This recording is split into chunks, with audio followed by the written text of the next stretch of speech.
Hi, everybody. Welcome to Let's Be Direct. This is a LaneAxis podcast in which we examine all things trucking, supply chain, and the future of the industry, which, as we always say, is going direct. I'm Andrew Rivera, head of marketing for LaneAxis, joined again by LaneAxis CEO and founder Rick Burnett, and welcoming LaneAxis president Jason Smith to our show for the first time. We're going to learn a little bit about Jason in a little bit and get his thoughts on all kinds of things. But everything today, guys, revolves around the one topic that has dominated the news sector, not just the trucking sector, but once again, beyond the trucking sector. And that is the collapse of Convoy. Now, Convoy sold themselves as a technology company, but in reality, Rick, I think we all know they were a digital freight brokerage. Convoy, as recently as a year ago, was had a valuation of $4 billion. And they had so many funding rounds. This is very reminiscent of the conversation we had with Yellow Trucking just a couple of months ago, wondering what they're doing with all this money. Now, we can dive into that in a little bit, but, this past week has really been a fire hose of information about this whole Convoy debacle, why it happened, how it happened, what this is going to mean for the industry. Now, you and I and Jason have spent the last week answering a question that we've really spent the last couple of years trying to answer, which is how do we compare to Convoy? And we've always pointed out that distinction, and obviously we're going to point that out again today. So let me start broadly, Rick, by just asking you your thoughts on what's happened with. First off, I feel bad for all the employees at Convoy who now have to find a job. And I feel bad for all the shippers now that have to find capacity to move their stuff at, a devastating time because the market knows that they need capacity. So them rates increase, probably. And all the dispatchers and all the other interruptions, and then all the carriers that it affects. This is a big deal because it was, a big company. And so first off, what I'm not going to do is I'm not going to talk about the money they raised or what they did because I don't know. What I do know is I'm frustrated because I've spent this last week with a lot of different calls and texts. If you notice, my voice is a little, because that's all I've been talking about for the past week since people started asking my opinion and texting me and emailing me and all the other things that, and out of respect, I have to answer them. And I had to do some, invest some time into finding out information that, as you know, Andrew, I'm not big on spending my time on what somebody else is doing. And the reason I've never historically ever done that is because LaneAxis has the purest form of a transportation movement. It is connecting the shipper receiver directly to that trucking company that's hauling the freight. And that is non-negotiable. It is, you can't argue with that. And so in that direct model that we go back and I'm frustrated because we've been compared over the years to Convoy. And I'm frustrated because they've raised 77 times the amount of money that LaneAxis has raised. We've raised 12 million, they've raised $1 billion. And we built a fully functional tech stack on what we have operationally. And, capital is hard for us to come by. And we built a scalable model. And the capital that they used and the valuation they used was on the premise that it was a scalable model. And, their VCs and different people that invested in that model of that terminology of shipper carrier direct, yes, there's some tech into the functionality of that, but the model difference, we're on two different paths and have been from day one. And a year before they ever started, in 2014, I started filing patents around a direct network. And our patents is shipper carrier interaction optimization platform. By definition, it is a direct model. And all of us listening to this and all of us on this, in all aspects of our life, we deal direct.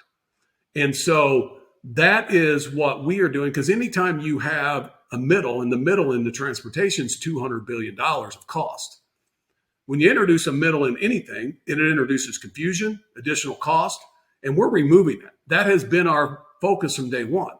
We have never been and will never be a broker model. That's why we use brokerless to the carrier community, because we are focused on getting value to the people that has actually invested capital into building their own business. And that's 97% of this industry. So fundamentally in our model, we've been focused on building that, taking that removal of the inefficiencies, providing value into the million trucks moving empty, and network visibility when it comes together will be the efficiency that drive costs down and value into the supply chain. So yes, I feel bad for the people that are affected by this. But from LaneAxis and a business standpoint, I now can definitively show the difference between what we built and our model and how it's scalable and how the value it's going to bring to the industry compared to before this happened. It was very difficult because a lot of the different words that are being said and pushed out there are the same. Very good. So, Jason, I'd like to get your take on this as well. Maybe let's learn a little bit about your background. And I should point out, Jason joined us earlier this year, and he's a bright financial guy. Jason, tell us a little bit about yourself, and then just go ahead and take the baton from Rick on the differences really between LaneAxis and Convoy, and how we've been sort of hammered, not just this past week, but over the years about these comparisons. First of all, what Rick was saying really resonates with me, because my background, I've had a fairly diverse background, but most recently was heading up a unit in a small, well, it started off small, we got fairly large debt company and grew that to over $100 million in the first year. And that opportunity went away suddenly. And, so I know that feeling of, when you're doing something, you feel really good about it, like I'm sure the Convoy employees did. You're innovating, you're coming into work every day. You don't really know what the next day is going to look like because you're on the cutting edge of technology. That's fun, it's exciting. And to have it one day end, so much of your identity can be wrapped up with what you do. You're going to feel lost for a little while. That's what happened to me. So that resonates. So backing up, though, for my background, I started off as a financial analyst, primarily focused on real estate investment trusts, and had a degree in finance. And those two things led me to a career as a special agent with the Department of Justice. From there, wasn't a long career doing that because before getting the nod to show up to the academy, I had experienced some new success in sales that just was an eye opener for me. And that was like the first time I ever was in a position with, the more you work, the more you can make. And that's the exact opposite how the government works. So that kind of got a hook in me. And that's when I followed the path of, sales and a few different organizations, climbed to the upper levels of management. Met Rick and came on board with LaneAxis. And I feel for the guys at Convoy, because I can only imagine if Rick were someday to say, hey, you guys, mission's done. Because I'm excited to get to work every day. I feel the vision that Rick had for this company, or has for this company, I have 100% bought in. And I feel like his vision and my game plan, as far as like executing, I feel like we're going to get it done. And then that gets into the Convoy situation, which is like, I'm sure that they have the best intentions, but there's questions in my mind. Maybe it's just the special agent nature, but how do you raise that much money and then have it like go away almost overnight? It was what it feels like to me. Like, I'm sure if I'm an investor and I put money in that most recent round of 400 million 18 months ago, did you not know there was problems with the model 18 months ago when you raised 400 million? And what happened there? So I'm sure there'll be probably more to come out of that story. So sympathy for the Convoy employees, frustration for me, because my role as president, I need to do a better job of getting the word out there about LaneAxis and why we're different. I shouldn't have, or nor should Rick be taking calls, emails, questions like, what does this mean for you guys?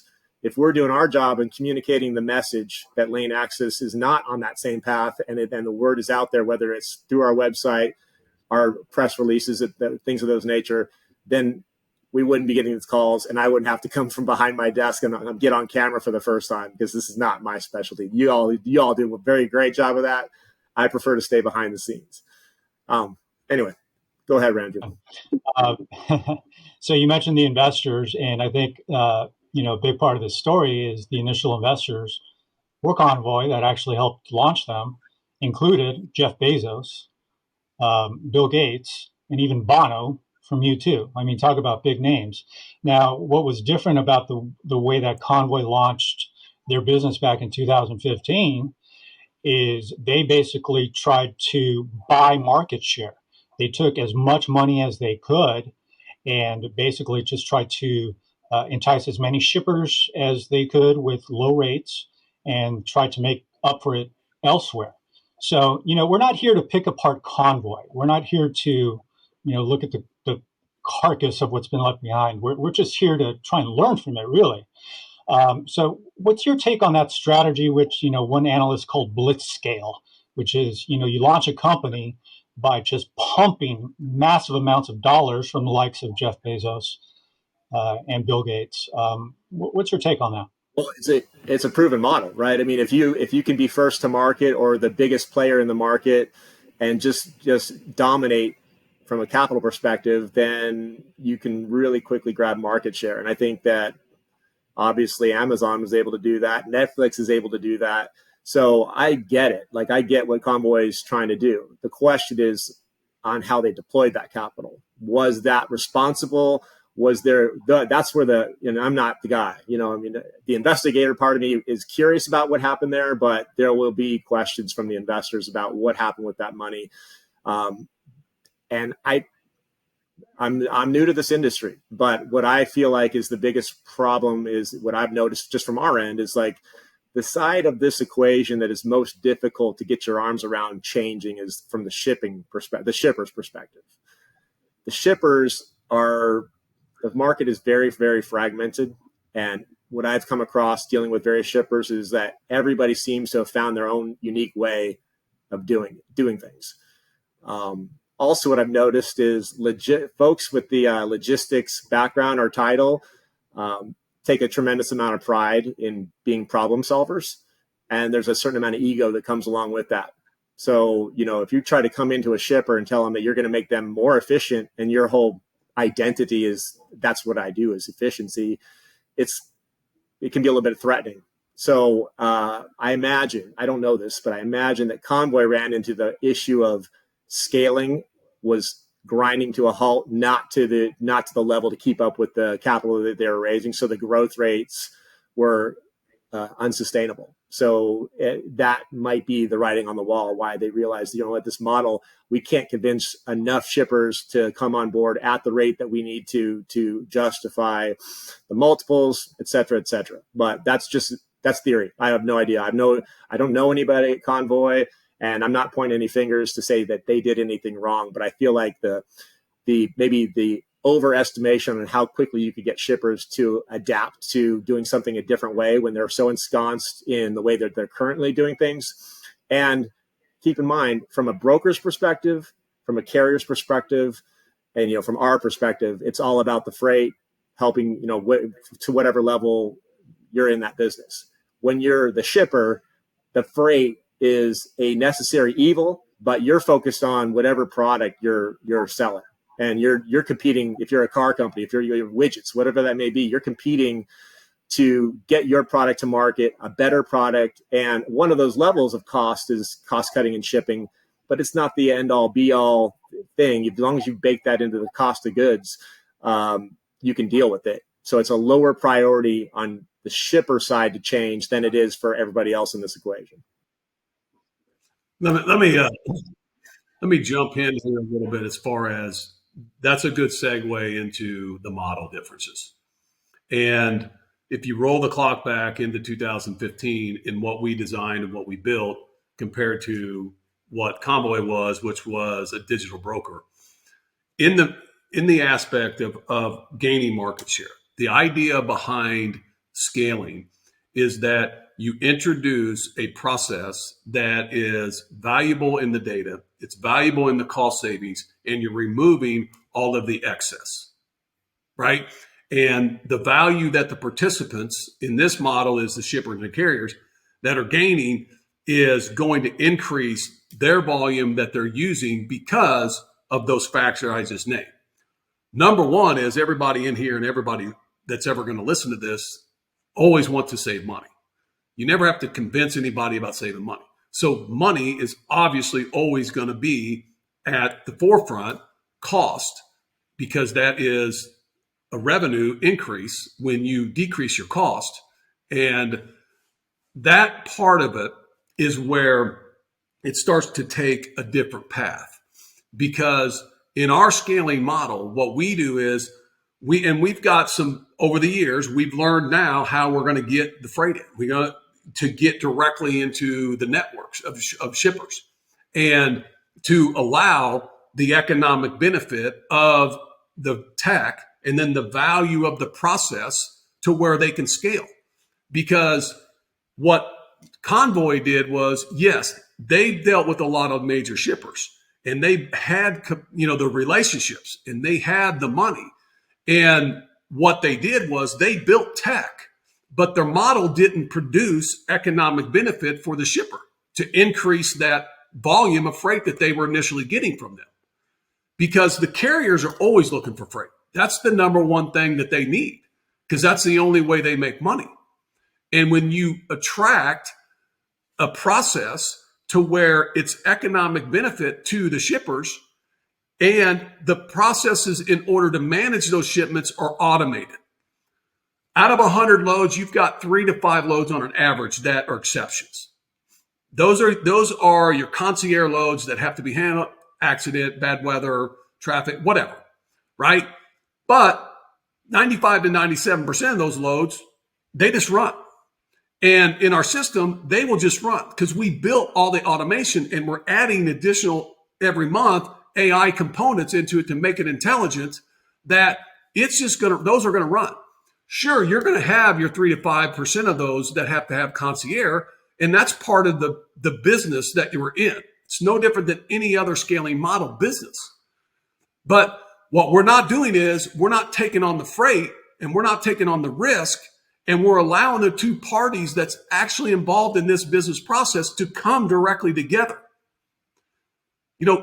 Convoy, I read that they have a lawsuit going on because they didn't vet carriers, and it's a major deal.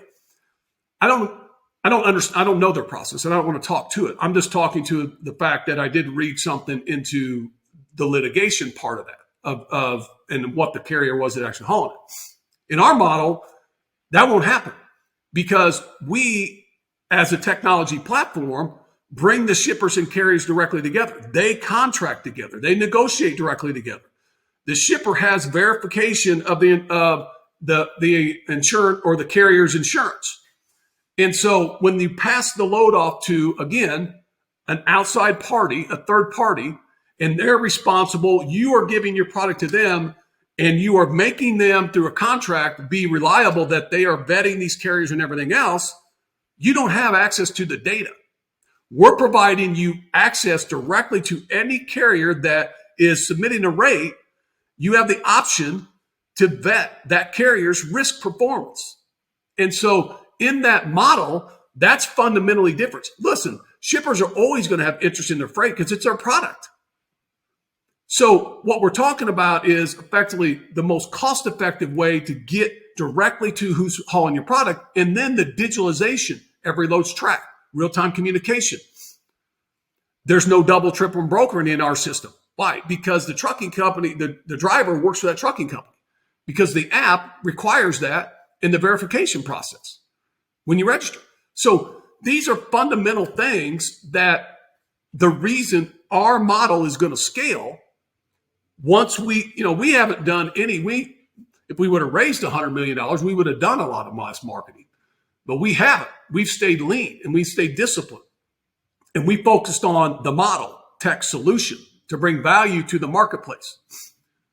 We get no resistance from carriers coming in this model because this is what they want. They want access to this. I just got last night a carrier, $4,000. He found out the shipper was paying $4,000.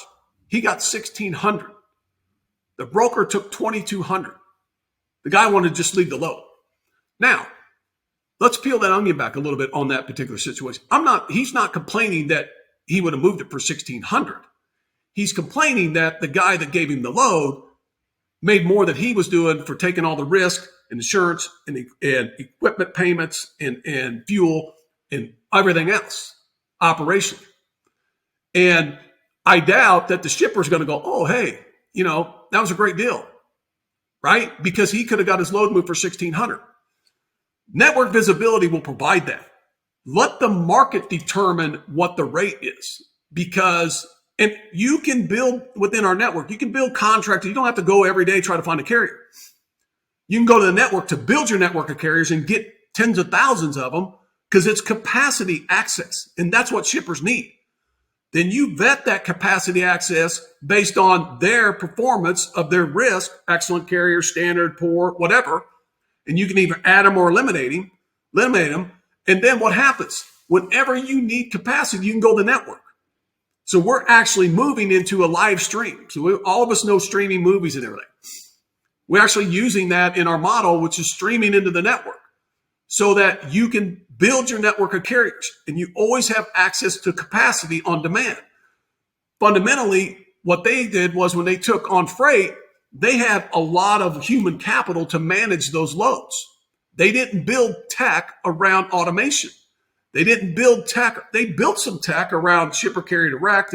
And from what I've read, I've never seen their tech. I've never looked at it and never will. I don't care to. Because again, I told you at the beginning, I got my head down on what we're doing. And I got 1,000% conviction into what we're doing and what we're building. And I'm passionate about it. And sometimes it might come across, the wrong way. I don't mean it to be. But, when you believe in something wholeheartedly and you've basically been giving your life to the mission, then it changes the way it comes across. And so in their model that they've taken on all this capital, and then they were having to execute that capital with a lot of human, we don't do that. We'll never do that. And we've had to do that at the beginning in order to flush out the automations. But each one of these segments, and we're still working some stuff on the shipper side. And look, we're not scaling. I'm not, on here acting like we're pounding our chest because we need capital. We need to grow. We need to get penetration. But once we do, and both sides of this equation, the shipper and the carrier see the economic benefit into the scaling of this and the value of it, it will be like any other scaling model. It'll take a life of its own. And that's what we're pushing towards. So you talked about their tech stack. There's actually some new news out today that Convoy says it has found a buyer for its tech stack, which includes the digital freight company's driver app, their automated freight matching and pricing engines. They didn't reveal who the buyer is. So that's just kind of a follow-up to your comments about their tech stack. Someone wants it. Of course. I mean, look at there's $200 billion. And I would like, before I get into that, Jason, just talk a little bit, because I think you articulate it very well about the difference in the model and why somebody would buy that tech, because what they're fighting for is that margin. Go ahead. So from what I understand with Convoy, they have some pretty slick technology when it comes to putting the two parties together. Just getting into the basics, you have a supply and demand curve of shippers and carriers. And in theory, there's this market equilibrium where as many loads that need to get moved, there's a carrier to move them. But that price is really nebulous because there's just not enough visibility into the market. So what Convoy has been able to do, from what I understand successfully, is analyze at the load level how difficult a load is to move, how much margin they can put into that to where the shipper's still willing to pay it and the carrier's willing to move it, and they have the ability to kind of reap a range of margin in there on a given load. And that's fundamentally different, but that is valuable, right? If you're a broker and maybe Convoy's going under, but you're a broker and that technology, that's meaningful stuff. But that's not what LaneAxis is. LaneAxis is saying the two parties meet together as close to that market equilibrium as we can get you with a very small one fixed margin that we don't. So it doesn't. The benefactors of those two parties coming together conceivably could be either end or both. All right, that same example that Rick gave earlier, $4,000 load. Shipper was obviously willing to pay $4,000. Carrier was willing to move it for $1,600. I don't begrudge the broker for making that money. Maybe I'm a little bit different on this call, but brokers exist not out of some like evil plan hatched to create like chaos in the market. They thrive on chaos, but they're there because they can be. And the reason that they can be is because for whatever reason, maybe in the past, shippers perceived that they couldn't do that themselves, or it wasn't worth their time to do it, to go find that guy to move it for $1,600, too labor intensive, whatever that may be. And carriers, maybe some of them are not so confident to even know how to go about reaching out to a large shipper to get together and be able to have access to that freight at 4,000. LaneAxis makes that fairly easy, right? We have a market where you can see that load and you can move it as close to that theoretical equilibrium price. So that's very, very different to, yes, another broker is going to maybe access this tech and they're going to be competing as a broker. We're not a broker. We're not involved with that ability to negotiate the freight.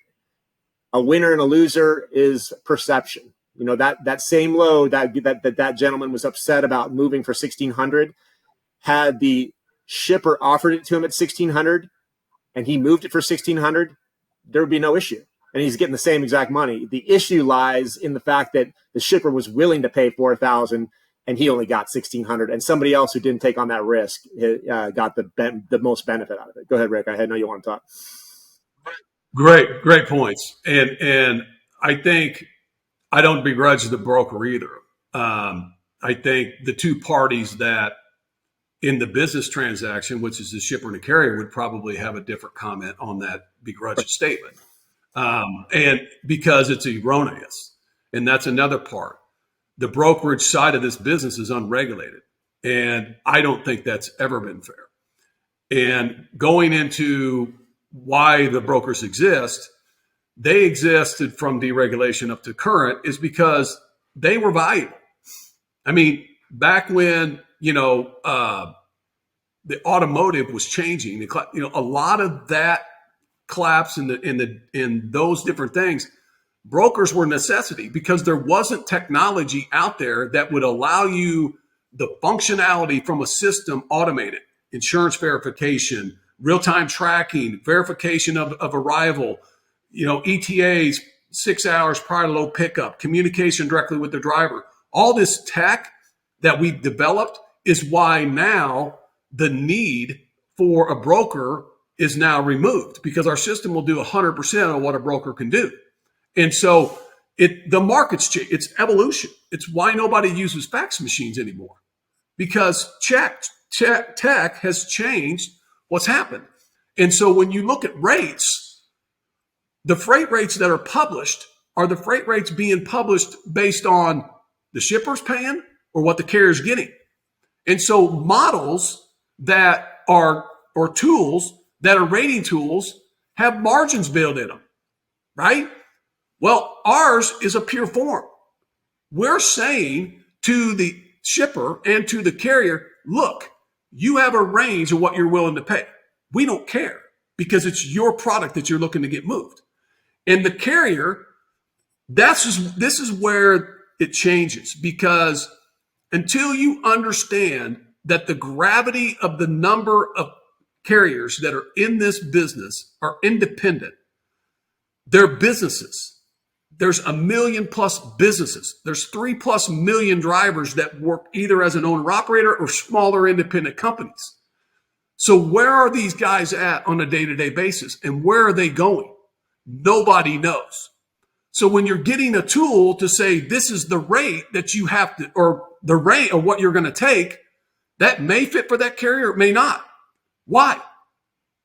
Because that independent guy has that truck in that area and he's on a front end, or that independent guy has that truck is on a back end. And the rate that he has, he already knows because he's breaking that rate down in a rate per mile. He's got his fixed cost for insurance. He's got his fixed cost for his fuel. He's got his fixed cost for his driver and so forth. So he knows, oh, I need $1.65 at least for that load and how many miles it is. So he's going to say, I can't move my truck for this much. It doesn't matter what the rate calculator says because for that particular truck, he can't take it. Now, network visibility is going to give you forecasting and intelligent data that says, oh, I've got 28 trucks coming in and they're delivering in a 15-mile radius of that location and alert that shipper out that, oh, there's available capacity. Now, the negotiating goes back and forth on the two parties. That is fundamentally different of a rating tool that is built in, baked in, based on, which side of the equation that they get in. I don't know. Go ahead, Jace.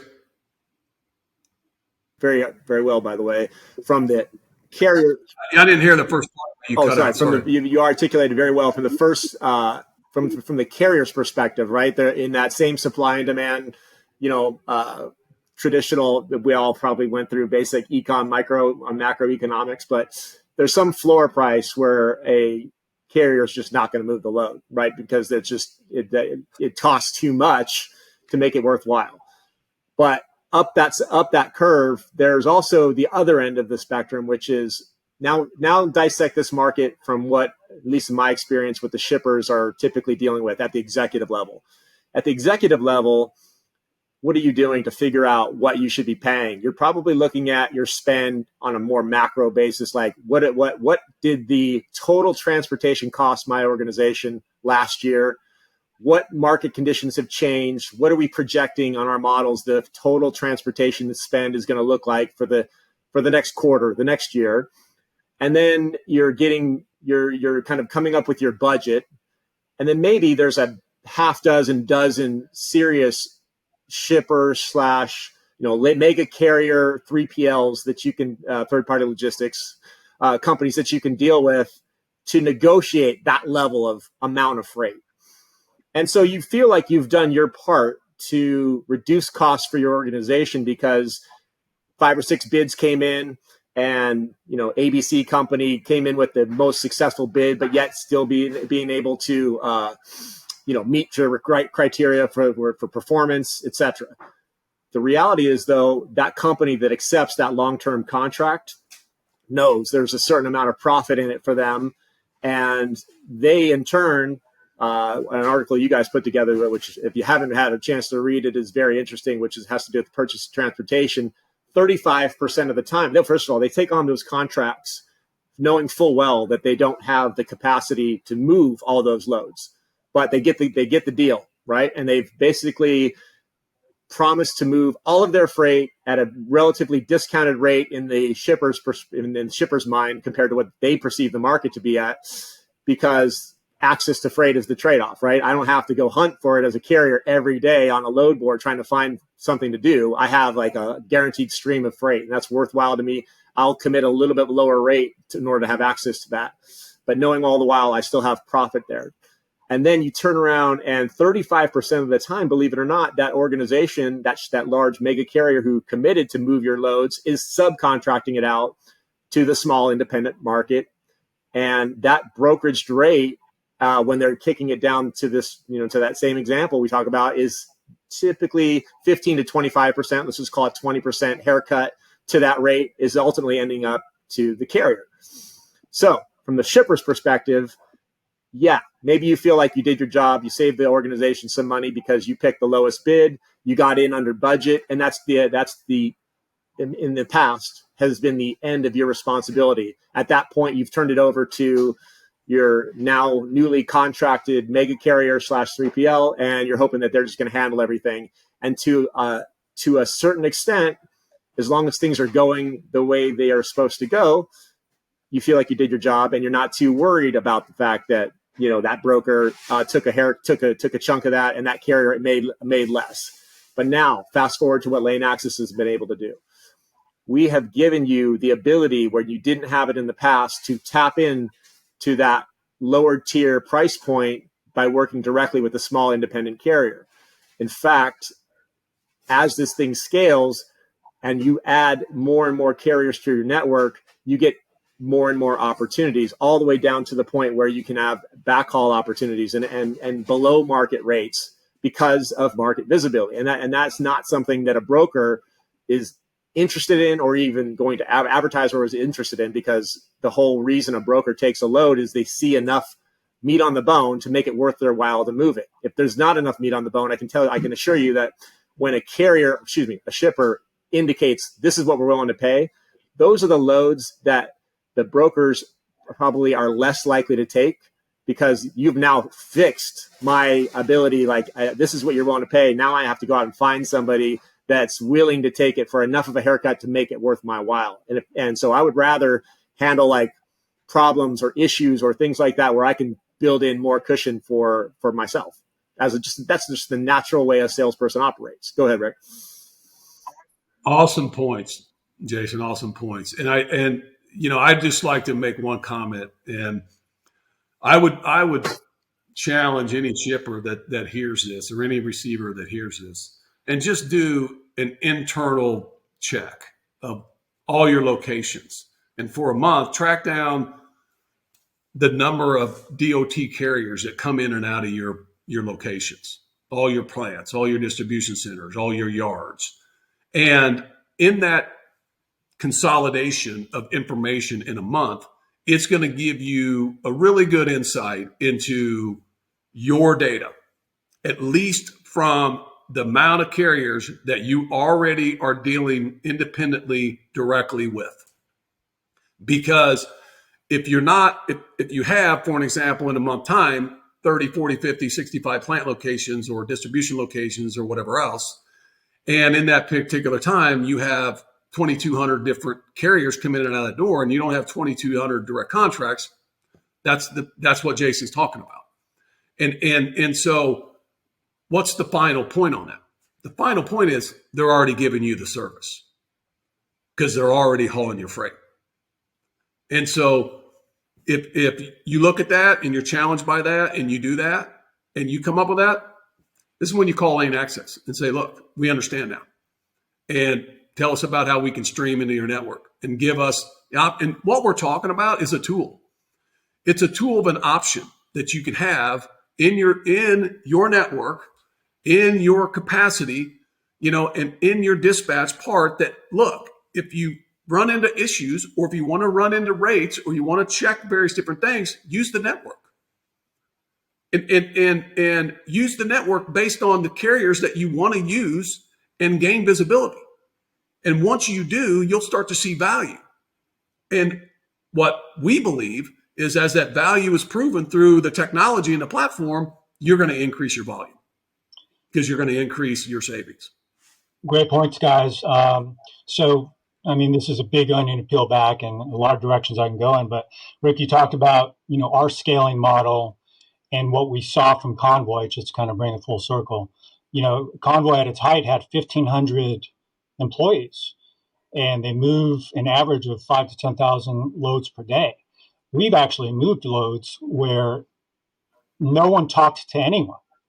The shipper did everything through the system, and that's how we're built to scale. Do you want to touch on that a little bit?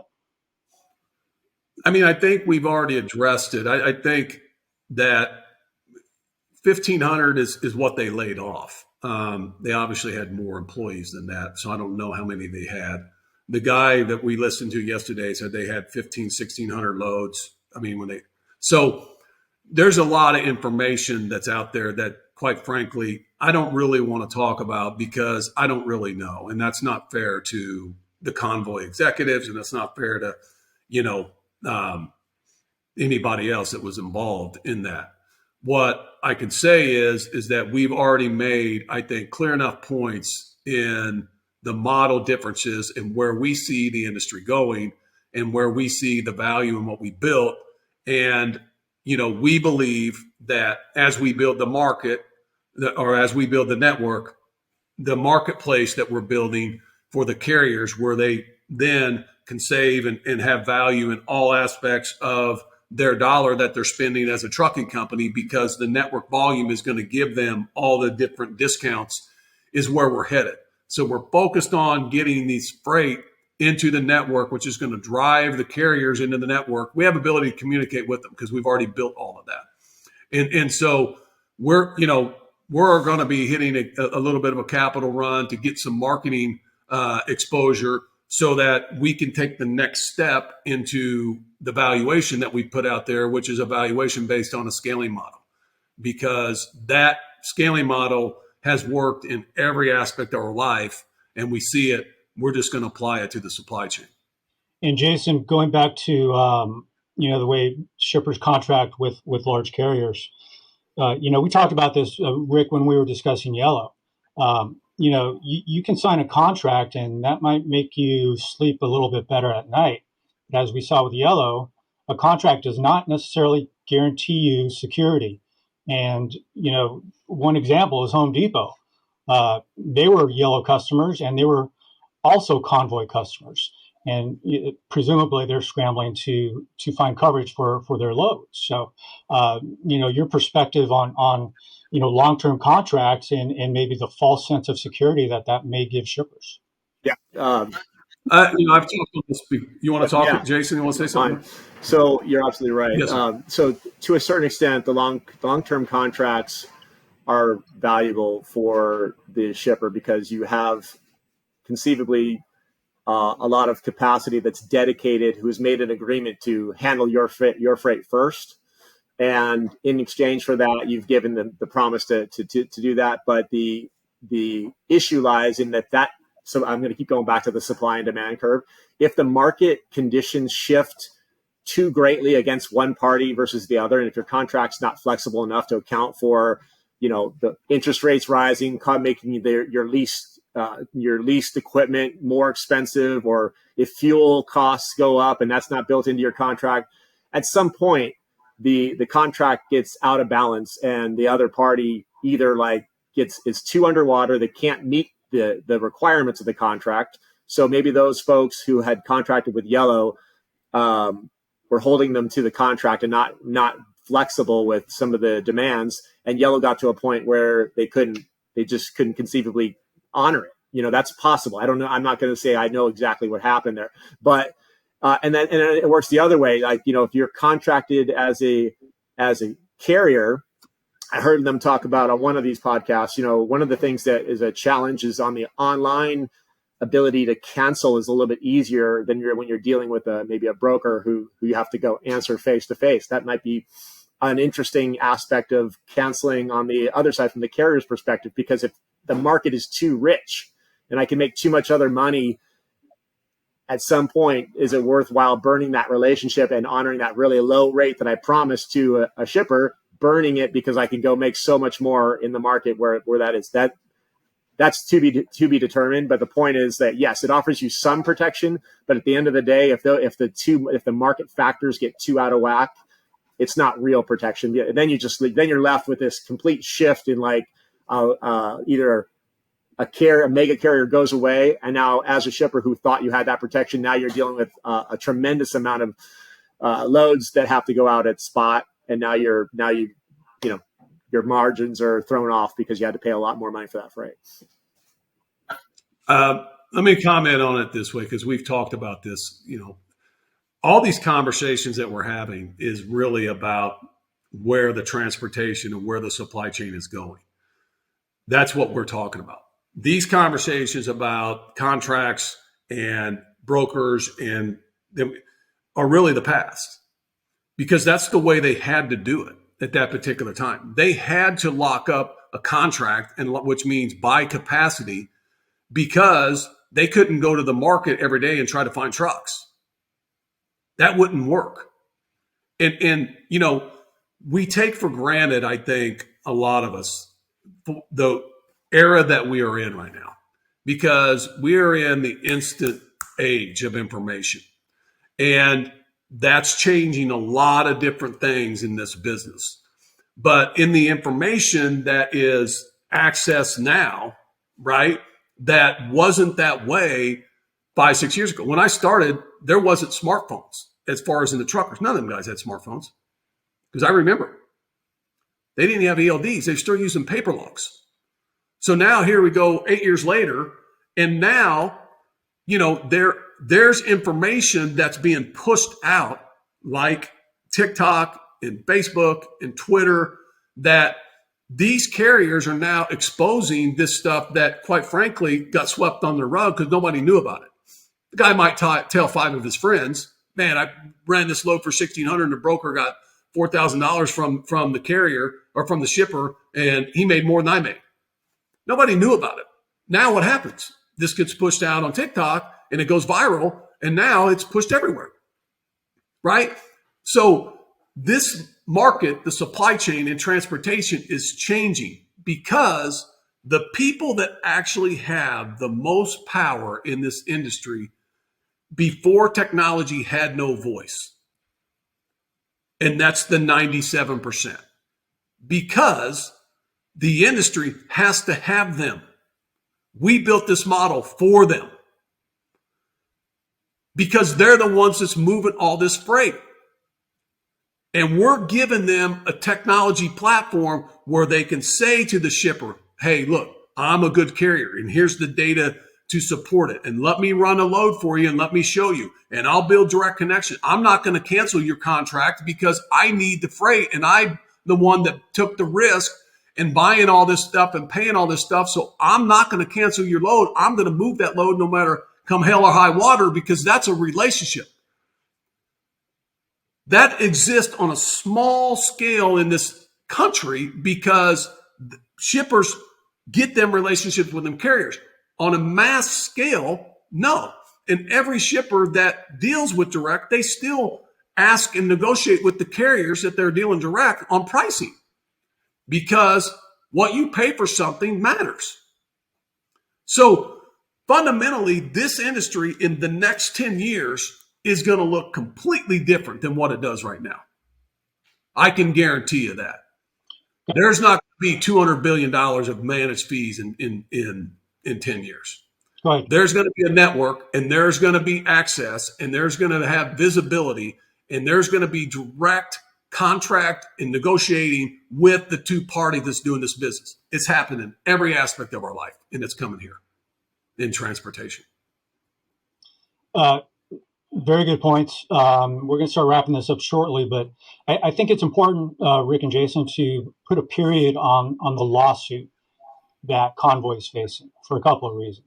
It really lends itself to the transparency aspect that shippers really need and that LaneAxis provides. Now, this lawsuit was just filed on Monday, just a few days after they announced that they were shutting down operations. Is that a coincidence? I don't know. We'll leave it up to the public to decide. But this involved a fatal crash that happened a couple of years ago with Convoy branded trailer and an independent driver who had had his license suspended 5 times.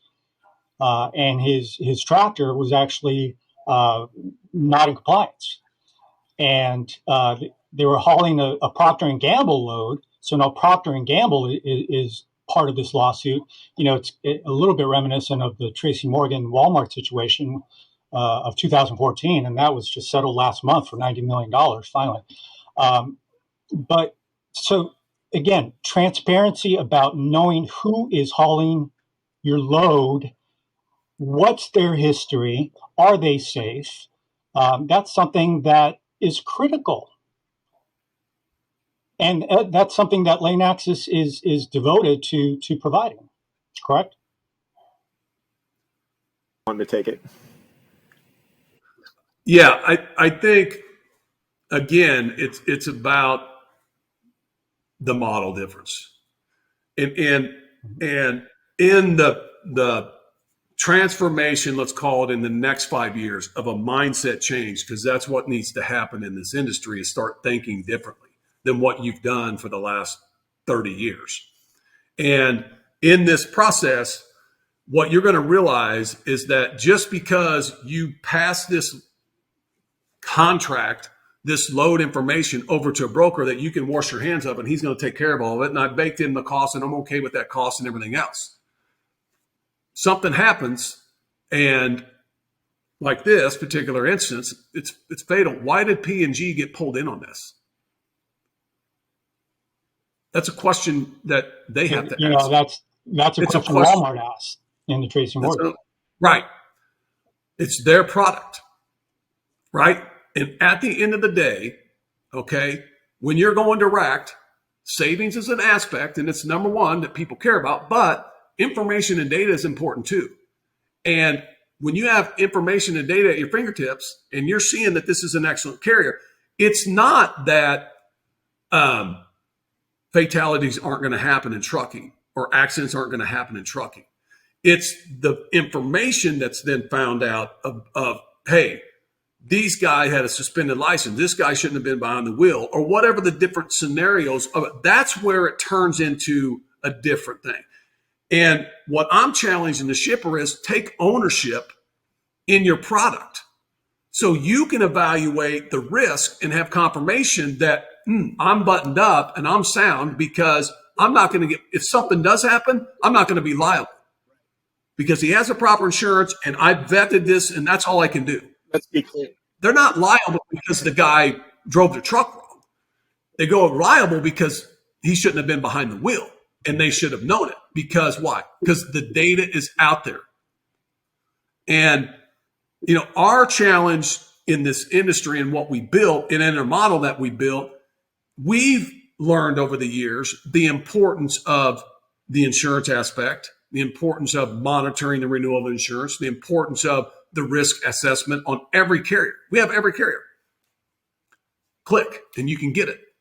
And so this data access, and then the historical data of the movement, if you ever need to go back and you're looking at real-time rates comparison and real-time data performance, you've got it on a mutable ledger.